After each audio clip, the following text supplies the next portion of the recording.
السلام علیکم۔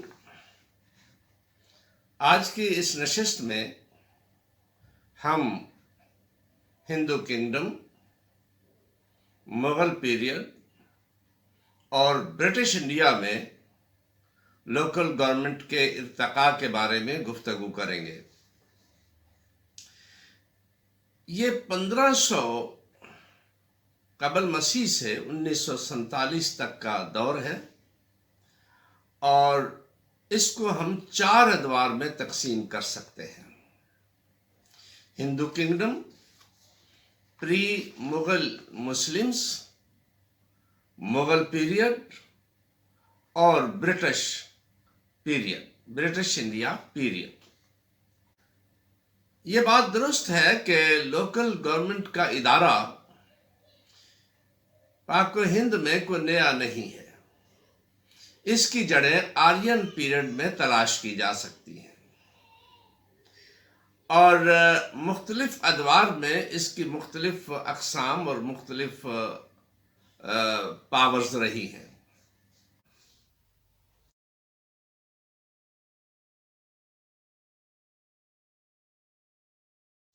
Local government during the Hindu kingdom, یہ جو دور تھا اس میں ماڈ آف پروڈکشن ایگریکلچر تھا۔ سوشل، پولیٹیکل، اکنامک ویلیوز جو تھی وہ پیروکیل تھی۔ سوشل سٹرکچر جو تھا وہ ذات پات کی تقسیم موجود تھی، جس میں برہمن، چھتری اور شودر۔ حکمرانی کا حق صرف برہمن کو تھا، چھتری جنگجو تھے، فوج کا کام کرتے تھے، جبکہ شودر جو تھے وہ ان کو کسی قسم کا کوئی حق حاصل نہیں تھا۔ ہندو کنگڈم میں سب سے اہم جو حکمران رہا ہے وہ اشوکا رہا ہے۔ اشوک نے ہندوستان کو ایک پرچم کے نیچے جمع کرنے کی کوشش کی اور انہوں نے وہاں پہ unified education system, unified administrative system دینے کی کوشش کی۔ اور جو پری مغل مسلم پیریڈ ہے تو ہندو کنگڈم اور پری مسلم مغل پیریڈ میں لوکل گورنمنٹ تقریباً ایک ہی سسٹم اور سٹرکچر تھا۔ تو اس وقت کا لوکل گورنمنٹ جو ہے وہ پنچایت پر مشتمل تھا۔ پنچایت سسٹم وہاں پہ موجود تھا۔ ان کا تقرر کنگ اپنی مرضی سے کرتا تھا، لیکن یہ لوگ اپنے اپنے قبیلے کے سربراہان ہوتے تھے، قبیلے کے ایلڈرز ہوتے تھے، اس لیے ان کو اپنے علاقوں میں مکمل اعتماد حاصل ہوتا تھا، احترام حاصل ہوتا تھا اور ان کے احکامات کی تعمیل ہوتی تھی۔ تو یہ لوگ کنگ ان کو نامزد کرتا تھا، جاگیریں عطا کرتا تھا اور وہ اس کے بدلے میں کنگ کو کچھ ریونیوز کلیکٹ کر کے بھیجتے تھے۔ تو یہ پنچایت سسٹم جو ہے اپنے علاقوں میں مکمل لا اینڈ آرڈر کو مینٹین کرنا، سیکیورٹی جنگلی جانوروں سے، باہر کے دشمنوں سے سیکیورٹی دینا، فیصلے ایڈجوڈیکیشن کرنا اور اس کے علاوہ ان کی خوراک اور اس کا انتظام کرنا، مختلف آفتوں سے نمٹنا اور سوشل ویلفیئر کے کام کرنا، جس میں کنواں وغیرہ بنانا، سرائے وغیرہ بنانا، یہ ان کے اس میں شامل تھا۔ تو فائنانس جو ہے یہ پنچایت سسٹم جو ہے یہاں سے ریونیوز کو کلیکٹ کرتے تھے۔ وہ زمین کا کچھ حصہ اس میں ہوتا تھا، جو فصل کا حصہ جو ہے اور وہ منتقل سربراہ تک، کنگ تک اس کو منتقل کیا جاتا تھا۔ تو ولیجز اپنے اپنے علاقے میں مکمل اٹانومس تھے۔ اس طریقے سے یہ سسٹم یہاں پہ ایگزسٹ کرتا تھا۔ اگرچہ یہ آج کل کے ماڈرن دور کے مطابق نہیں تھا، لیکن اس وقت کے ماڈ آف پروڈکشن کے مطابق، اس وقت کے کلچر کے مطابق یہ نظام انتظام و انصرام کا ایک وہاں پہ ذریعہ تھا اور لوکل لیول پہ ساری اٹانومی کے تحت کام ہوتے تھے۔ مسلم دور کے بھی کریکٹرسٹکس اسی طرح ہیں، صرف اس میں انہوں نے ذات پات کی تقسیم جو ہے اس کو کسی حد تک ایک ضرب لگائی۔ مغل پیریڈ 1525 میں مغلوں نے یہاں پہ اپنے اقتدار کا آغاز کیا۔ انہوں نے زیادہ اس سسٹم کو ڈسٹرب نہیں کیا، اکبر نے اس کو زیادہ اہمیت دی اس سسٹم کو۔ اس وقت لوکل گورنمنٹ کو لوکل گورنمنٹ نہیں کہا جاتا تھا، بلکہ اس کا ٹائٹل ایریا ایڈمنسٹریشن تھا۔ لیکن جب ہم اس کے کریکٹرسٹکس کا جائزہ لیتے ہیں تو یہ اس کے قریب تر ہی ملتا ہے۔ تو اس وقت لوکل گورنمنٹ کو ایریا ایڈمنسٹریشن کہا جاتا تھا، اور اس کے ڈیزگنیشن جو تھے وہ تھے صوبے دار، شقیدار، عامل، میر دیہ اور مقدم، کوتوال، ایٹسٹرا ایٹسٹرا۔ اس کے میجر آبجیکٹو جو تھے وہ تھا کہ کنگ کے لیے لوکل لوگوں کی سپورٹ حاصل کرنا، اس کو فوسٹر کرنا، اس کو بڑھانا، اور دوسرے نمبر پر جو تھا اس علاقے کے ریسپیکٹو ہیڈز جو تھے ان کو پارٹیسپیشن دینی حکومتی امور کے اندر، اور ان کو اپنے اپنے علاقے میں بااختیار اور وہ بنا دینا تاکہ وہ اپنے اس کے اندر حکومت میں شامل رہیں۔ تیسرے نمبر پر ان کو administrative, judicial, military, police, tax management اور سوشل ویلفیئر کے جو کام ہیں وہ تمام کسی ایک انسٹیٹیوشن سے لینا، اور اس کے بعد ریکگنائز لیڈرشپ جو ہے اس کو جنریٹ کرنا۔ یہ لیڈرشپ کنگ خود ہی ان کو نامزد کرتا تھا، لیکن یہ اکثر و بیشتر ایسے لوگ ہوتے تھے کہ جو اپنے ٹرائب کے سربراہ ہوتے تھے، اور انہیں اپنے اپنے قبیلے میں احترام، عزت کی نظر سے بھی دیکھا جاتا تھا، اور ان کے احکامات کی تعمیل بھی ہوتی تھی۔ اور اس طریقے سے یہ لیڈرشپ ایسی لیڈرشپ تھی جو کہ ٹرسٹڈ لیڈرشپ تھی اور لوگوں کا اعتماد رکھنے والی لیڈرشپ تھی۔ تو ان کے دو قسم کے دو ٹیئر سسٹم تھا۔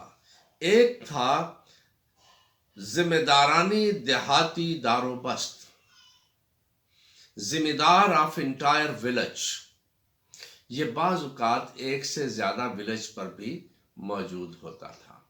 تو یہ ذمہ دار جو ہے وہ اپنے علاقے میں ریونیو کلیکٹ کرنے کا ذمہ دار ہوتا تھا سلطنت دلی کے لیے، اور وہ مقدم کا رول بھی وہاں پہ ادا کرتا تھا، یہ مختلف لا اینڈ آرڈر مینٹین کرنا اور حکومت کے نمائندے کا ادارہ۔ دوسرا تھا ذمہ دارانی مکانات عمدہ، ذمہ دارانی مکانات عمدہ، ذمہ دار آف پرنسپیلٹیز، پوری پرنسپیلٹی کا۔ یہ بہت سے پرگناز، کئی پرگنا جو ہے وہ تحصیل کو کہتے تھے، ایک ایڈمنسٹریٹو یونٹ تھا جو آج کی تحصیل کے تقریباً برابر تھا۔ تو وہ کئی پرگناز، 10 بھی ہو سکتے تھے، 50 بھی ہو سکتے تھے، تو ان کے اوپر اس کی حکمرانی ہوتی تھی۔ وہ وہاں سے لوگوں سے ٹیکس، اس کو اپنی جاگیر عطا ہو جاتی تھی، اور وہ اپنے علاقے سے ٹیکس وصول کرتا تھا اور حکومت کو دیتا تھا۔ اس کے علاوہ یہ تمام فیملیز انکلوڈنگ ذمہ دار فیملی رعیت کنسیڈر ہوتے تھے بادشاہ کی۔ ان کی اپائنٹمنٹ سیدھی بادشاہ جاگیر عطا کرتا تھا، بادشاہ کرتا تھا۔ اب ان کی ذمہ داریاں کیا تھیں؟ ان کی ذمہ داریوں میں سیکیورٹی کو انشور کرنا، maintenance of law and order, social welfare کے کام کرنا، یعنی کنواں بنانا، سرائے بنانا۔ لا اینڈ آرڈر کے لیے ایک ملیشیا قائم کرتا تھا جو جس کی وہ ان سے لوگوں سے ٹیکس نہیں لیتا تھا، اپنی پاکٹ سے اس کی ادائیگی کرتا تھا۔ اس کے علاوہ یہ ایک اپنے علاقے میں چھوٹا سا قلعہ بھی تعمیر کرتا تھا۔ اس قلعہ کا انتظام و انصرام وہ اس کے ذمے ہوتا تھا۔ ساتھ ہی وہ ضرورت پڑنے پر ایک کیولری، ایک فوج، گھڑ سوار اور دیگر وہ اپنے رکھتا تھا جو اس کے اپنے وہاں کے ٹرائب کے سسٹم کے اوپر موجود ہوتی تھی، جس کو وقت آنے پر وہ حکومت کو مہیا کرتا تھا اور اپنے علاقے کا دفاع بھی کرتا تھا۔ تو یہ اس وقت کا سسٹم موجود تھا مغلوں کے دور کا۔ تو اس سسٹم کے جو مغلوں کے دور میں یہ دونوں سسٹم تھے، اس کے فنکشنز کیا تھے؟ وہ تھے to maintain law and order, tax collection agency کے طور پہ کام کرنا، unit was empowered to readjust taxes, flow of money was from lower to higher tier, یعنی نیچے سے اوپر ٹیکسز جاتے تھے، فلو آف منی ورٹیکل نہیں تھا، ہاریزونٹل تھا۔ جوڈیشری کے فنکشن پرفارم کرتے تھے، کنسپٹ آف پنچایت اور پنچ موجود تھا اس وقت، security to the property and life of the people, to work as a law enforcement agency, to render the social services and جس میں کنواں بنا دیا، پینے کا پانی کا انتظام اور سرائے، یہ اس کے اپنے پاکٹ سے فنڈڈ ہوتی تھی یا بعض اوقات بادشاہ سے کچھ گرانٹ بھی مل جاتی تھی۔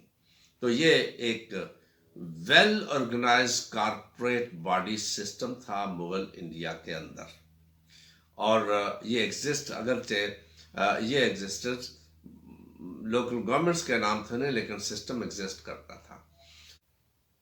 Thank you very much. Hindustan میں برٹش انڈیا میں لوکل گورنمنٹ کا آغاز کلکتہ، مدراس اور بمبے سے ہوا، جہاں پہ انہوں نے پریزیڈنسیز قائم کی اور وہاں سے اس کا آغاز ایسٹ انڈیا کمپنی نے کیا۔ تو یہ دو قسم کا نظام تھا۔ پہلا نظام جو تھا وہ ذمہ داری سسٹم تھا، فیوڈل لارڈزم بھی اس کو کہہ سکتے ہیں، ریونیو فارمر بھی اس کو کہا جا سکتا ہے۔ تو یہ نظام بنگال، بہار کے کچھ حصوں میں اور مدراس میں اس کو نافذ کیا گیا۔ اس کے تحت ذمہ دار کو حکومت نے کچھ حقوق دیے ملکیت کے، اور اس حقوق کے بدلے سے وہ وہاں سے ریونیو کلیکٹ کرتا تھا مختلف لوگوں سے اور حکومت کو ٹرانسفر کرتا تھا۔ اور اس کے علاوہ وہاں پہ لا اینڈ آرڈر مینٹین کرنا، پیس قائم کرنا، اور یہ تمام بھی فیوڈل لارڈ کی ذمہ داریوں میں شامل تھا۔ اور یہ فیوڈل لارڈ حکومت اور عام لوگوں کے درمیان برج کے طور پر کام کرتا تھا۔ کچھ سوشل ویلفیئر کے چھوٹے موٹے کام بھی، کنواں وغیرہ یا سرائے، وہ اسی کی ذمہ داریوں میں شامل ہوتا تھا۔ دوسرا نظام رعیت واڑی سسٹم تھا۔ اس کو بمبے کے کچھ علاقوں میں نافذ کیا گیا۔ اس کے ذریعے سے کاشتکار براہ راست حکومت کو ٹیکس دیتا تھا، اور اس ٹیکس کی وصولی کے لیے وہاں پہ نمبردار اور دیگر ذیلدار اور یہ مقرر کیے گئے۔ نمبردار جو تھا وہ بھی اس کو ایک خاص پراپرٹی دی جاتی تھی، جو زمین لینڈ اسے دے دی جاتی تھی جو اس کی ملکیت ہوتی تھی، اور اس کے عوض وہ باقی لوگوں سے ٹیکسز وصول کر کے گورنمنٹ کو مہیا کرتا تھا۔ یہ نظام 1882 تک 83 تک اسی طرح چلتا رہا۔ اس دوران ایک اہم تبدیلی آئی۔ 1857 کی جنگ آزادی، جس کو ہندوستانی جنگ آزادی کہتے ہیں اور انگریز نے اس کو غدر کا نام دیا۔ اس کے بعد ہندوستان ایسٹ انڈیا کمپنی سے کراؤن کو منتقل ہو گیا۔ اس دور میں 1858 اور 1861 بھی کے ایکٹ آئے۔ اسی طرح 1864 اور 1860 میں حکومت نے کچھ ڈیسنٹرلائزیشن کی کوششیں کی۔ 1870 اور 1878 میں حکومت نے کچھ پالیسیز بنائی کہ ہندوستان میں ڈیسنٹرلائزیشن کی جائے، لیکن عملی طور پر یہ نظام اسی طرح چلتا رہا جس طرح کے پہلے میں نے بیان کیا ہے، ذمہ داری سسٹم اور رعیت واڑی سسٹم۔ 1882 میں لارڈ رپن نے ایک قرارداد پاس کی، اور اس میں انہوں نے 4 بنیادی چیزیں رکھی، جس میں انہوں نے کہا کہ ہندوستان میں ڈی سینٹرلائزیشن ہونی چاہیے اور لوکل گورنمنٹ کے ذریعے سے پارٹیسپیشن کا کوئی راستہ نکالنا چاہیے۔ اس کی 4 وجوہات انہوں نے بتائیں۔ پہلی وجہ یہ کہ ہم نے یہاں پہ ایک ویسٹرن ایجوکیٹڈ کلاس کریٹ کی ہے۔ وہ ویسٹرن ایجوکیٹڈ کلاس اب ڈیموکریٹک رائٹس کے بارے میں بولنا شروع ہو گئی ہے۔ دوسرے نمبر پر ہندوستان میں پولیٹیکل پارٹیز جو ہیں وہ آ گئی ہیں، ان کا اپنا سوشیو پولیٹیکل کلچر ہے اور ان کی طرف سے بھی ڈیموکریسی کی ڈیمانڈز آ رہی ہیں۔ تیسرے نمبر پر شہروں میں ایک کلاس پیدا ہو گئی ہے جو پارٹیسپیٹ کرنا چاہتی ہے اور اپنے نظام کو چلانا چاہتی ہے۔ چوتھے نمبر پر فائنینشلی اب ان کو ہندوستان لوکل لوگوں کو آگے بڑھنا چاہیے، وہ اپنے فائنینسز جنریٹ کریں اور اپنی ڈیولپمنٹ کا کام کریں۔ ان تمام اس کے لیے، اور اس میں اہم مقصد یہ تھا کہ وہ جو ایک کلاس پیدا ہو رہی ہے جو جمہوریت کی بات کرتی ہے، ڈیموکریسی کی بات کرتی ہے، ان کو ایمیکیبلی ایڈجسٹ کر لیا جائے۔ تو اس کے لیے انہوں نے یہ پرپوزل ان مقاصد کے لیے پیش کی۔ 1883 کے ایکٹ میں اس کو منظور کر لیا گیا اور پنجاب ڈسٹرکٹ بورڈ ایکٹ 1883 پاس ہوا۔ اس میں پنجاب کے 31 اضلاع میں سے 21 اضلاع میں اس کو نافذ کر دیا گیا۔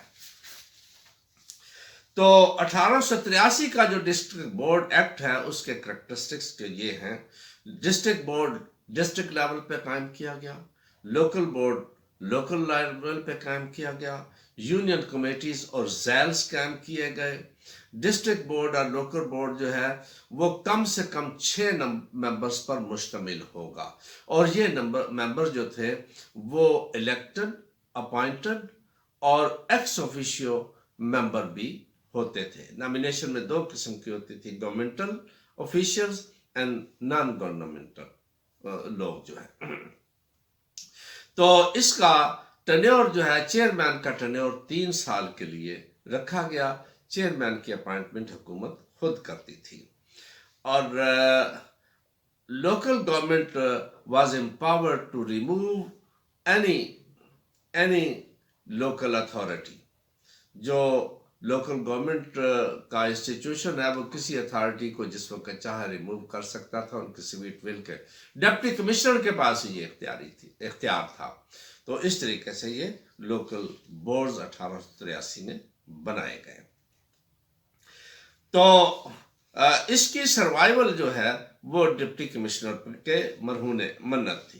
اس میں فائنانس کا جو سسٹم تھا وہ یہ تھا کہ لوکل بورڈ جو ہے میونسپیلٹیز کا میجر ٹیکس آکٹرائے ٹیکس تھا، اور لوکل بورڈز کا میجر ٹیکس جو ہے وہ لینڈ ریونیوز سے انہیں آتا تھا۔ جو لینڈ ریونیو جو ان کا تھا اس کے اوپر 1 آنا یعنی 6% تقریباً ہوتا تھا۔ میجر سورس آف ڈسٹرکٹ وہ لوکل ریٹ ہی تھا، اور یہ فنڈز ٹریری میں رکھے جاتے تھے۔ Expenditure education, dispensaries, roads, streets, یہ سارے ان کی ذمہ داریوں میں شامل ہوتے تھے، اور ان کے اوپر وہ ایکسپینڈیچر کر سکتے تھے۔ اس کے بعد 1893 کا ایکٹ آیا، اس میں اس کو مزید بہتر کیا گیا، لیکن 1904 میں لارڈ کرزن نے اس پوری بساط کو لپیٹ دیا، اور اس کے بعد 1907 میں ایک کمیشن بنایا گیا۔ اس کمیشن کے سربراہ تھے CEH ہاپ، اور اس میں 5 سینئر ممبر سول سروس کے شامل کیے گئے، اور ان کا مقصد یہ تھا کہ ہندوستان میں central province relations and province local government relations کا جائزہ لینا ہے، اور ایسی تجاویز دینی ہے جس سے ہندوستان میں ڈی سینٹرلائزیشن اور لوکل گورنمنٹ کے عمل کو تیز کیا جا سکا۔ ان تجاویز کو 1909 کے ایکٹ میں کنسیڈر کیا گیا۔ ان کو منٹو مارلے ریفارمز بھی کہا جاتا ہے۔ اس رپورٹ میں کمیشن جو تھا اور یہ اس کے بعد اس میں سجیسٹ جو ہوا وہ district board, local board, panchayat اور میونسپیلٹی، اس میں ان کے یہ سٹرکچر رکھا گیا۔ الیکٹڈ لوگوں کی جو میجورٹی اس میں رکھی گئی، یعنی نامینیٹڈ بھی ہوں گے، اپوائنٹڈ بھی ہوں گے، لیکن میجورٹی جو ہے وہ الیکٹڈ لوگوں کی ہوگی۔ اور جو ووٹرز کوالیفیکیشن ہے اس کو نرم کیا گیا 1883-1893 کی نسبت، اور اس طریقے سے یہ لوکل بورڈ معرض وجود میں آئے۔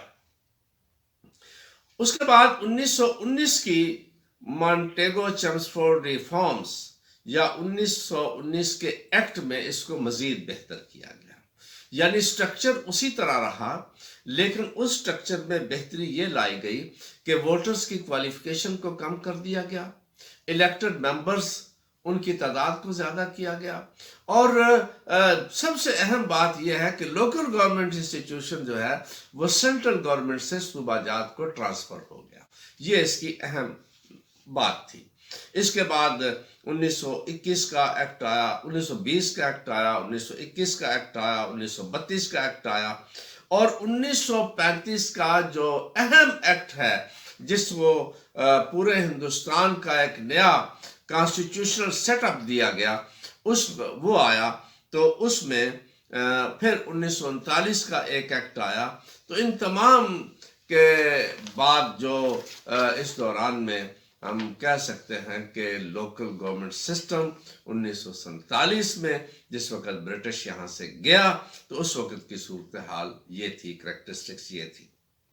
یہ لوکل بورڈ سسٹم تھا، رورل ایریا میں پنچایت تھی، ڈسٹرکٹ بورڈز تھے اور لوکل بورڈز تھے، میونسپیلٹیز تھیں۔